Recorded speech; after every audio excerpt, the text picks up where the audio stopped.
Indirabai Gaikwad charitable trust Navi Mumbai यांच्या वतीने सोलापूर येथील मातंग समाजाचे ज्येष्ठ नेते आणि क्रांतीवीर लहुजी शक्ती सेनेचे महाराष्ट्र प्रदेशाध्यक्ष सुरेश पाटोळे यांना समाजभूषण पुरस्कार देऊन सन्मानित करण्यात आले।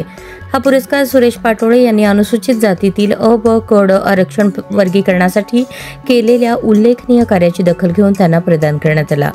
सुरेश पाटोळे हे मागील 25 वर्षांपासून मातंग समाजाच्या सामाजिक, शैक्षणिक, सांस्कृतिक आणि आर्थिक उन्नतीसाठी निस्वार्थपणे कार्यरत आहेत। त्यांनी लष्कर येथे साहित्यरत्न अण्णाभाऊ साठे सार्वजनिक वाचनालय स्थापन केले आहे। या वाचनालयाच्या माध्यमातून विविध शैक्षणिक आणि सामाजिक उपक्रम राबवले जातात। सोलापूर शहरात साहित्यरत्न अण्णाभाऊ साठे यांचा पूर्णाकृती पुतळा बसवण्यासाठीही सुरेश पाटोळे यांनी विशेष प्रयत्न केले। तसेच ते दरवर्षी मोफत आरोग्य शिबिर, नेत्ररोग तपासणी व शस्त्रक्रिया शिबिरांचे आयोजन करतात।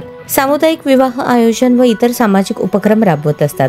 मातंग समाजावर होणाऱ्या अन्याय आणि अत्याचाराविरुद्ध त्यांनी निवेदने, मोर्चे आणि आंदोलने यांच्या माध्यमातून वेळोवेळी आवाज उठवला आहे। या पुरस्काराचे स्वरूप शाल, श्रीफळ, स्मृतिचिन्ह आणि 2100 रुपये रोख असे होते। हा पुरस्कार नवी मुंबईचे पालकमंत्री गणेशदादा नाईक यांच्या उपस्थितीत व थोर विचारवंत शरदकुमार ढोले यांच्या हस्ते, संस्थेचे अध्यक्ष दिलीप कुमार राजेंद्र गायकवाड यांच्यासह अन्य मान्यवरांच्या प्रमुख उपस्थितीत हा पुरस्कार वितरण समारंभ 8 ऑक्टोबर 2025 रोजी बुधवारी विष्णुदास भावे सभागृह, वाशी, नवी मुंबई येथे संपन्न झाला।